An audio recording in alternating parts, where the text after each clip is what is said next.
During all of this nonsense related to sequestration, we've seen the usual suspects trot out to proclaim how cutting their program will result in the end of humanity. Joint Chiefs Chair General Martin Dempsey recently told the Senate Armed Services Committee that sequestration would put our military on a path where the force is so degraded and so unready that it would be immoral to use the force. Exaggerate much? Seriously, you put yourself on the record to pretty much say the world's most powerful military, by a long shot, can't handle some pissant nation that attacks us because we have to cut back on some of the 1/3 of our budget pissed away on fraud, waste, and abuse. That, General, is a disgraceful quote, but to be expected from someone who kissed enough ass to make it as high in the ranks as you did. You are fortunate enough to have a commander-in-chief that is equally as uninterested in projecting the image of our military as vastly superior to any on the planet. Runner-up for the most idiotic, no grasp on reality comment goes to Big Sis, Janet Napolitano. Patrol agents. It means less overtime and ability to hire port officers, so longer lines there. It means really the same at the TSA, longer lines there. Yes, the imbecile who runs Homeland Security believes that sequestration could lead to terrorist attacks because Al-Qaeda and the rest of the Legion of Doom will pounce, knowing it will take 90 minutes to get through TSA at the airport instead of 60. Or maybe they will use this opportunity to attack one of our nuclear plants, since obviously Big Sis will have to abandon them because of a 3% budget cut. Do you buy into this bullshit?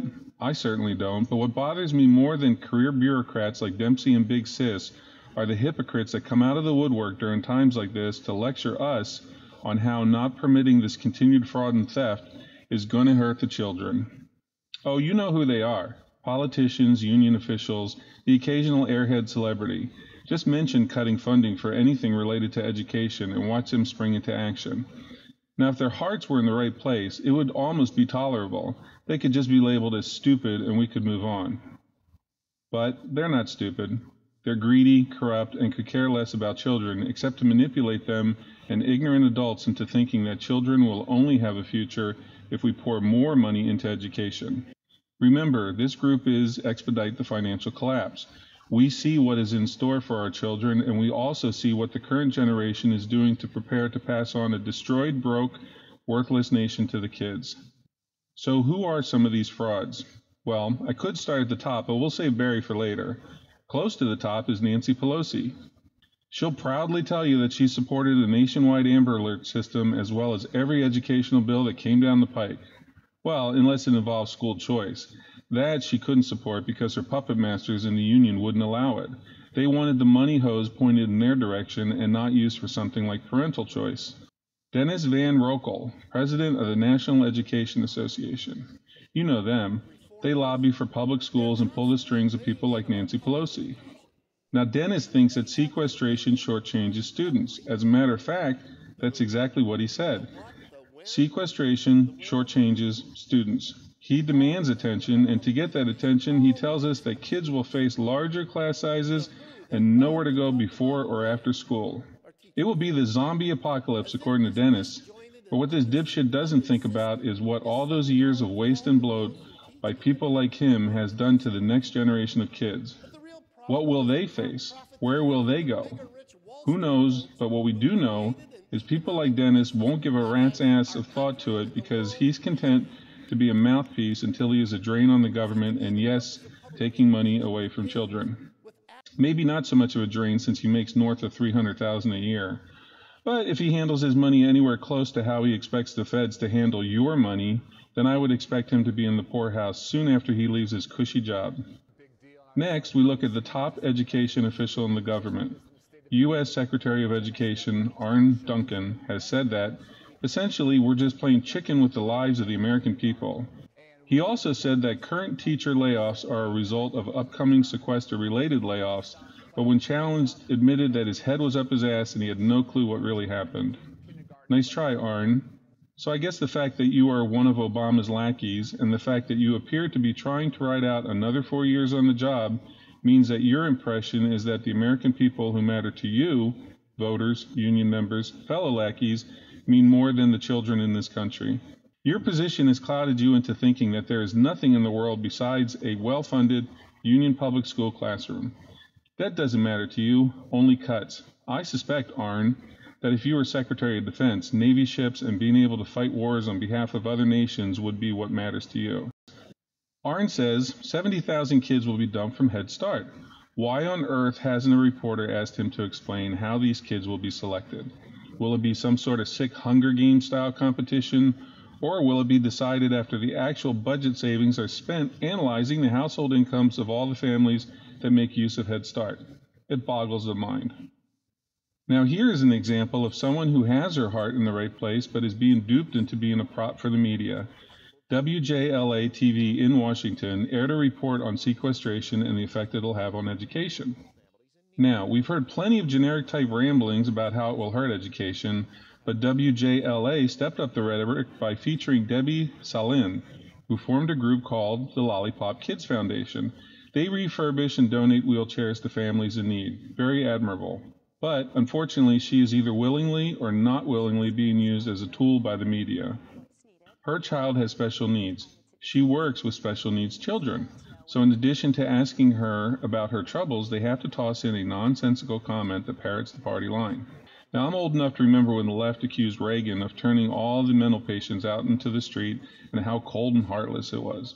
So now they're going to tell me and you that sequestration during an Obama administration will include some bureaucrat tossing special needs kids out onto the street and not giving them access to wheelchairs. Really?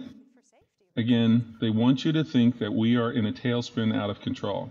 We are, but the entire economy is, not just funding for special needs kids or Head Start. WJLA is typical among the ass-kissing media that is more happy to trumpet the president's message and hope for a sit-down interview at some point in the future so they can ask him if he's ever done the Harlem Shake.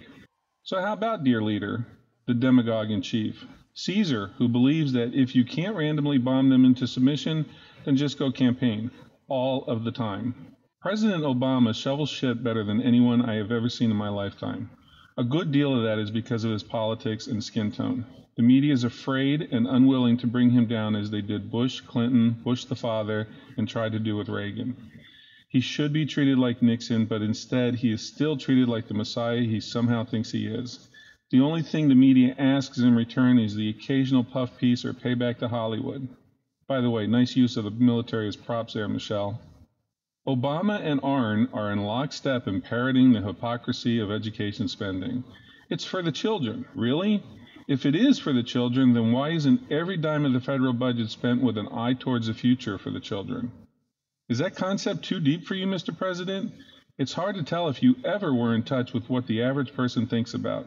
You were an arrogant prick in the Senate, you were non-existent in the Illinois Senate, and I have to think that when you community organized, you spoke and others listened with handout waiting to be told who to vote for if they wanted to get paid.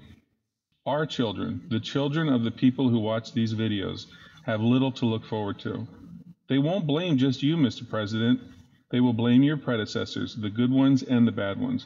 They will blame us, their parents. They will blame all the politicians, banksters, and crooks who decimated this country. That will be your legacy. Our legacy, the rest of us, will be having allowed you and both your allies and enemies in Congress to do this to us.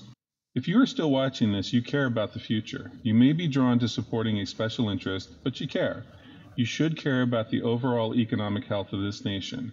It is not courageous to make tough fiscal choices. It should be a gut-level reaction to do what is right and to think beyond this fiscal year. Get involved. You can do non-violent things to get attention. Politicians, lobbyists, and union officials with their head in the money trough need to be called out. They need to be humiliated. This notion that so many activists have of talking things through and holding hands while singing Kumbaya is bullshit. When it comes to the economy, the country is dying, but we still have a choice. Limp along until we can't limp no more and hand our kids the bill. Or break the leg now and hope it resets before our kids are stuck with trying to clean up our mess. We are all responsible and we all need to do whatever we need to in order to change it. If you don't think that you are the activist type, do me one favor. Well, two. First, subscribe to this channel on YouTube. It's important.